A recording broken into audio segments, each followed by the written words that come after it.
I'm doing very bad at directing right now. Sorry. The reason I want you to say wait softer is because it's more of a defeated wait. You're saying wait like, wait! Like you're yelling at her, and I want it to be more like, wait. Okay. Like she's already won, she's doing the thing. She got what she wanted. Okay. So it's more just like, wait. Okay. Like, you win. All right, I'm ready for another take. Yeah. Alright. And action. And cut. What do you think of that? On you, whenever. What's that? That was Miss Dasman's room. It has remained locked since her passing.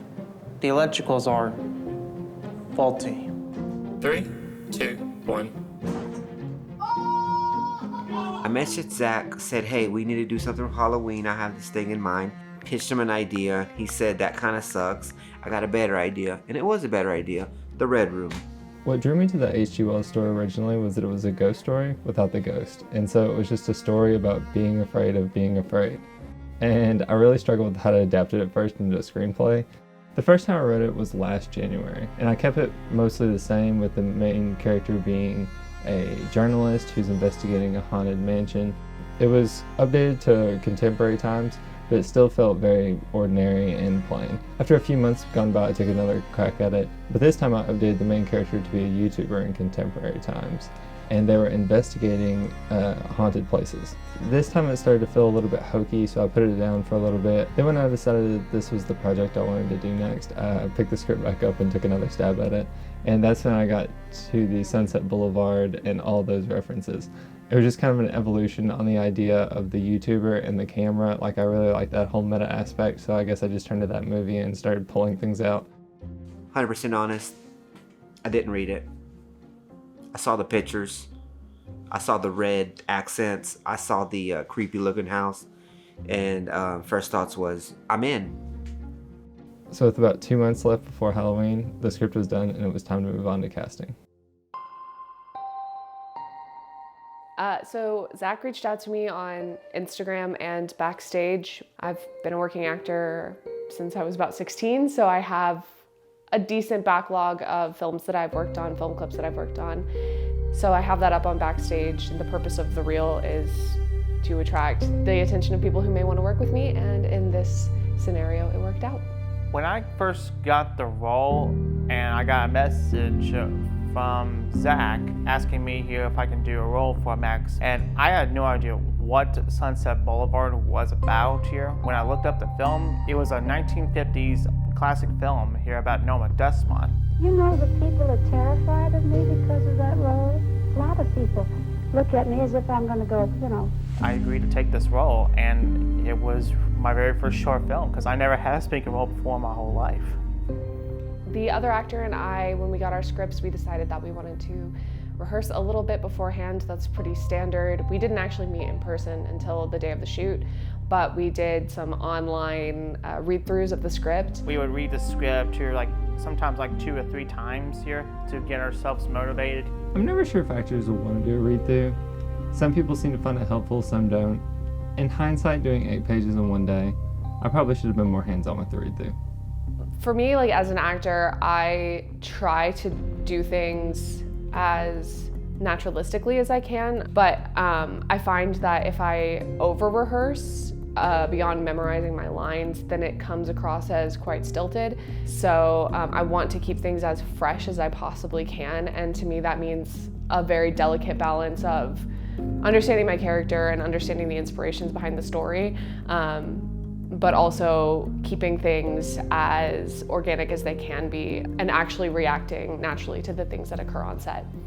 I started to prepare for the role here by acting like Max von Meyerling, and that's just to get myself motivated here of being in the role. Because I knew time was going to be tight on set, I tried to plan as much as possible in pre-production. I knew we were going to shoot with 2 cameras, and I knew we needed to keep the lighting setup really simple, so I created a detailed shot list with the exact camera and lens we needed for each shot. I also created mood boards and diagrams to know where the lighting would be at some of the key points. I knew we would mostly be utilizing practicals, with 1 or 2 lights off camera at most, but But I also took some of the photos from the Airbnb and created a 3D model for some of the key scenes. That way I could plan out exactly where the blocking, lighting, and camera movement would be. Because I knew how fast we could go on set would come down to how well I had everything choreographed, I tried to prepare to have to think as little as possible once I got on set, but no matter how much you plan, things are gonna go wrong, always.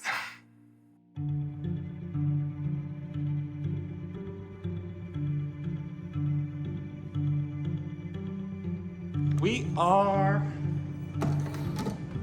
ready to rock and roll, I think. All right. And I just came to shoot, and that's all I did. Zac told me what to do. I did it. wonderful. That was good. Let's roll it. Let's move on.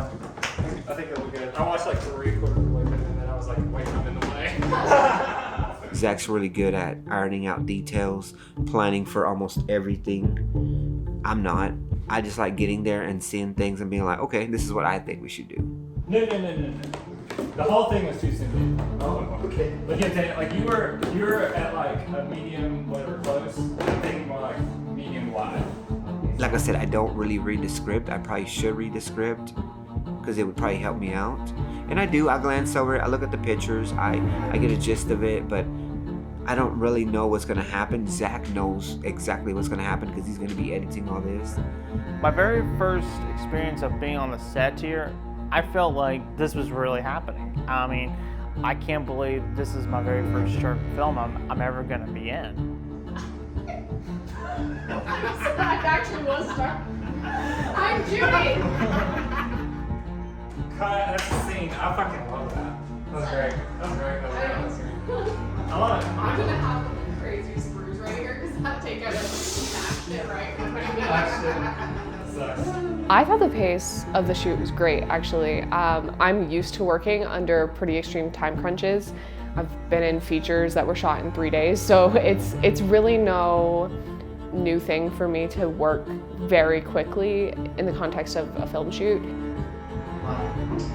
Towards the end, she wouldn't leave it. Towards the end, she wouldn't leave it. It's to help with her skin. I was not really good with memorizing some of the script here because it was too long, everything. But luckily, when I saw the film, She believed the red lights from the old film sets helped with her skin. Towards the end, she wouldn't leave it. they did such a really great job here of doing that because I was actually recording it when I was just sitting down and anything like that here. You know what? Having y'all sit that close to each other. Do you want me to come like over here? I was about to say, I honestly think you sit at the corner there and then you sit here. Like you sit here. Like y'all are. Okay. In the same. Towards the end, she wouldn't leave it. Interesting. I'd like to see it. I was surprised the first time someone did no lines, but fool me once, shame on me. Fool me twice. If fool me, we can't get fooled again. Cut. Wonderful. That's it. Thank you. Alright. I think we do a break.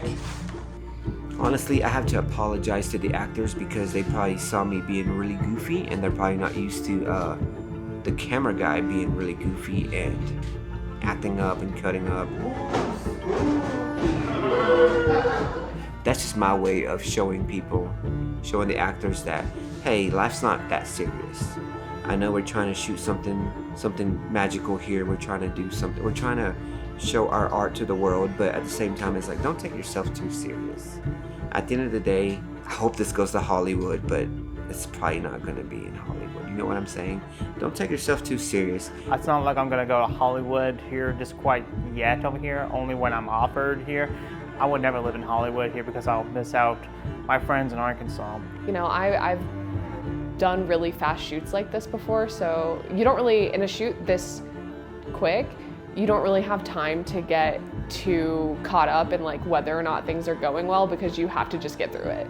I'm always wondering, like, okay, so how's this gonna fit into this? Or, you know, are we shooting this backwards or it's supposed to be night outside, but it's like 3 p.m. How is Zac gonna do his special effects up to make it work? For example, on this point where there's supposed to be like a red light kind of flashing under the door, and the way we did that was Zac had a a tiny little battery flashlight. And I don't know, I pictured him being in the room, laying down with the little flashlight kind of flashing it underneath the little crack under the door. Just little things like that I think usually like, this ain't gonna look good. But then Zac does his magic, and he's actually being Hollywood, to be honest, because he's really good at what he does. 3, 2, 1, action. And honestly, I think we finished early, so that was great. I thought we were very efficient. We got through what we needed to get through. I think we sacrificed a little bit of quality for speed, but I felt everyone's patience kind of waning. So I tried to finish as efficiently as possible and just get everything I needed for the story and nothing more. Yeah, that's too believable. That is a fucking wrap. I commend the crew and everybody for just like working so quickly and getting through it, because every other film set I've ever worked on, whether that's in front of the camera or behind the scenes, has run long. We've never finished on time, so finishing early was like a shock, honestly. It was a great shock, happy surprise.